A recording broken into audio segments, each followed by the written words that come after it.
रहेंगे, नेक रहेंगे।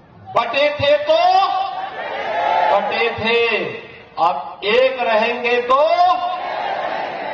सेफ रहेंगे, और सेफ रहने के लिए ही आपका आह्वान करने के लिए मैं आया हूं। सीएम योगी आदित्यनाथ ने पहले यह नारा दिया, उपचुनाव के लिए गढ़ा यह नारा।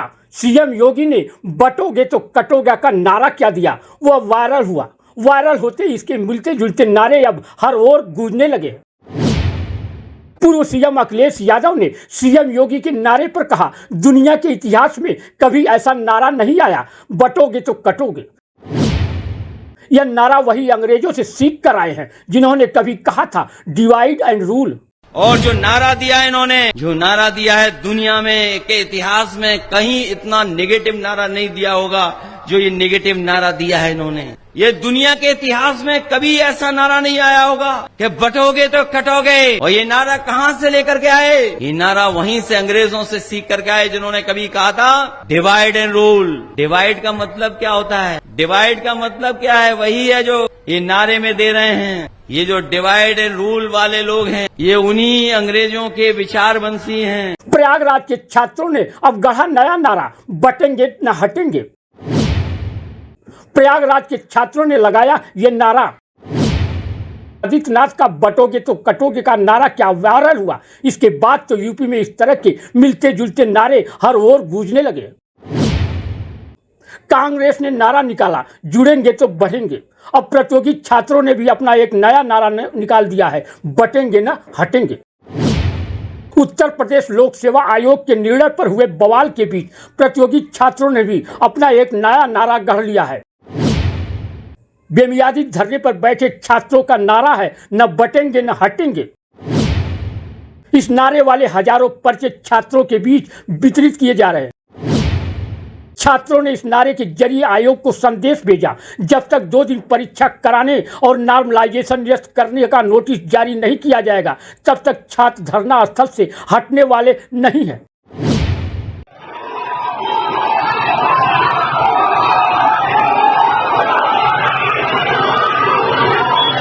छात्र बार बार कहते रहे शांतिपूर्ण ढंग से आंदोलन कर रहे हैं और मांगे पूरी होने तक वहीं डटे रहेंगे।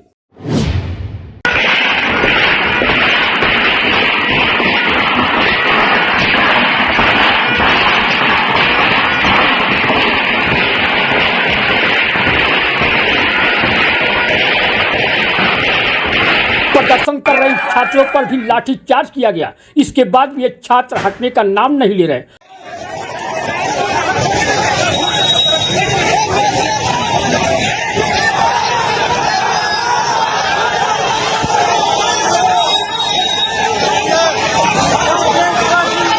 प्रदर्शन स्थल की सड़कों पर रात गुजारने के बाद आज फिर से छात्रों ने संघर्ष की शुरुआत राष्ट्रगान से किया।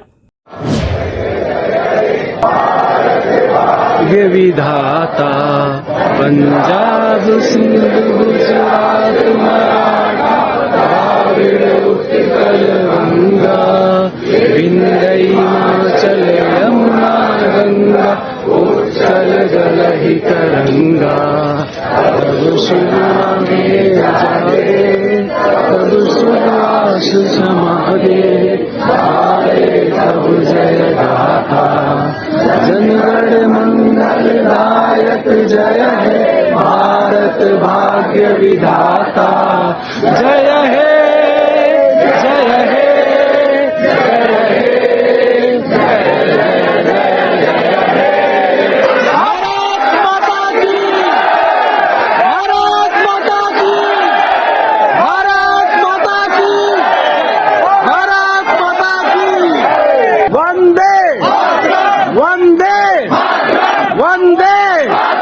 प्रतियोगी छात्रों का कहना है, अगर पर्याप्त संख्या में केंद्र न मिलने के कारण 2 दिन परीक्षा कराने और एक समान मूल्यांकन के लिए नॉर्मलाइजेशन लागू करने की कोई मजबूरी है तो इसका भी समाधान है। प्रश्न पत्रों की सुरक्षा के मद्देनजर जिस शासनादेश के तहत केंद्र निर्धारण की प्रक्रिया को सख्त बनाया गया है और निजी स्कूल कॉलेजों को परीक्षा केंद्र बनाया गया है, उस शासनादेश में संशोधन भी किया जा सकता है। सरकारी मेडिकल कॉलेज, इंजीनियरिंग कॉलेज, विश्वविद्यालयों, पॉलिटेक्निक को भी परीक्षा केंद्र बनाया जा सकता है। वैसे भी प्रश्न पत्रों की सुरक्षा और परीक्षा कराने की जिम्मेदारी शासन की है, तो छात्रों के भविष्य के से खिलवाड़ क्यों किया जा रहा है? इसकी क्या गारंटी कि 2 दिन परीक्षा कराने में पेपर लीक नहीं होगा? यह छात्रों का सवाल है। छात्रों और आयोग के प्रतिनिधियों के बीच दिन भर लाउड स्पीकर के जरिए बातचीत होती रही। आयोग के प्रतिनिधि बार बार धरना समाप्त करने की अपील करते रहे। शाम को अभ्यर्थियों के सामने यह प्रस्ताव भी रखा गया, उनकी मांगों पर विचार करने के लिए आयोग कमेटी गठित करेगा, लेकिन अभ्यर्थी नहीं माने। कहा कि अब नॉर्मलाइजेशन निरस्त किए जाने का नोटिस जारी होने के बाद ही धरने से उठेंगे। डीएम और पुलिस कमिश्नर भी छात्रों को समझाने के लिए उनके बीच पहुंचे। पुलिस कमिश्नर तरुण गाबा और जिलाधिकारी रविंदर भी को लोक सेवा आयोग पहुंचे थे। काफी देर तक दोनों अधिकारियों ने प्रदर्शनकारी अभ्यर्थियों को समझाने का प्रयास किया, लेकिन अभ्यर्थी अपनी मांग पर अड़े रहे। प्रतियोगी छात्र किसी भी कीमत पर पीछे हटने को तैयार नहीं है। देखो तो अब हम जो शासनादेश आया है सरकारी और एडेड को मिला करके पीसीएस में 1758 केंद्र के सापेक्ष केवल 978 ही मिल रहे हैं। ऐसी स्थिति में 75 जनपद में 5,76,000 को नहीं कराया जा पा रहा है। इसलिए हम लोग जो 5,76,000 है उसको डिवाइड करके 2 भागों में 41 जनपदों में कराने का निर्णय लिए। ठीक है, अब 2 दिन परीक्षा होगी तो कोई मैकेनिज्म नहीं है कि उसको हम ये कहें कि कौन सा पेपर कठिन है कौन सा सरल है। तो स्टेट के सिद्धांत के अनुसार नॉर्मलाइजेशन हमें लागू करना ही पड़ेगा।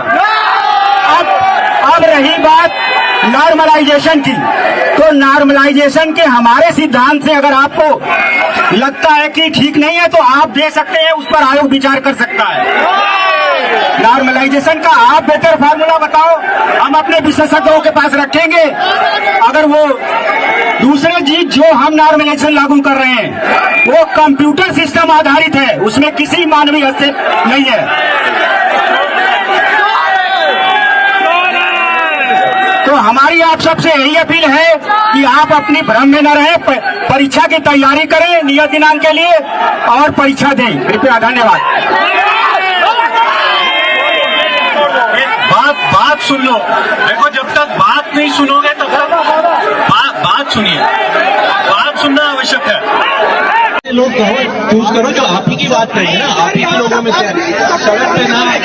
सड़क पे कोई वहां से आएगा आयोग से, क्या बात होगी? लास्ट में आपने देखा कोई बात नहीं। हम लोग क्या बात करेंगे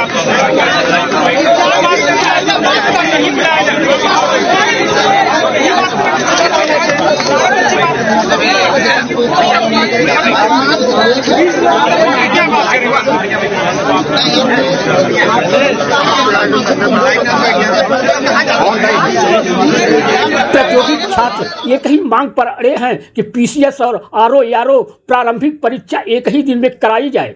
पीसीएस और आरओ प्रारंभिक परीक्षा 2 दिन कराने के यूपीएससी के फैसले के खिलाफ छात्र आंदोलन शुरू कर दिए हैं। वहीं आयोग 2 दिन परीक्षा कराने पर अभी भी अड़ा है। डीएम और पुलिस कमिश्नर ने भी समझाया। प्रशासन और पुलिस के साथ प्रतियोगी छात्रों की वार्ता आज सुबह फिर से बेनतीजा रही।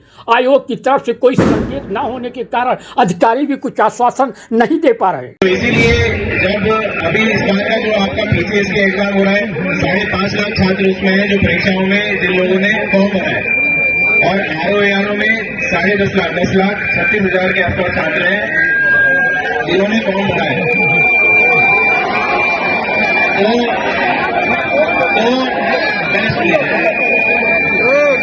अभी जब जितने अपने उत्तर प्रदेश में 75 जिले हैं उसमें ये देखा गया कि कितने हमारे राजकीय महाविद्यालय, कितने सरकारी, और उसमें कितने इंटर कॉलेज है, कितने डिग्री कॉलेज है, कितनी सरकारी यूनिवर्सिटीज है, कितना आपके पॉलिटेक्निक है। मैं आपको प्रक्रिया बता दूं कि हो सकता है बहुत सारे लोगों को बताना नहीं हो कि भाई अपनी कैसी हुई जानकारी।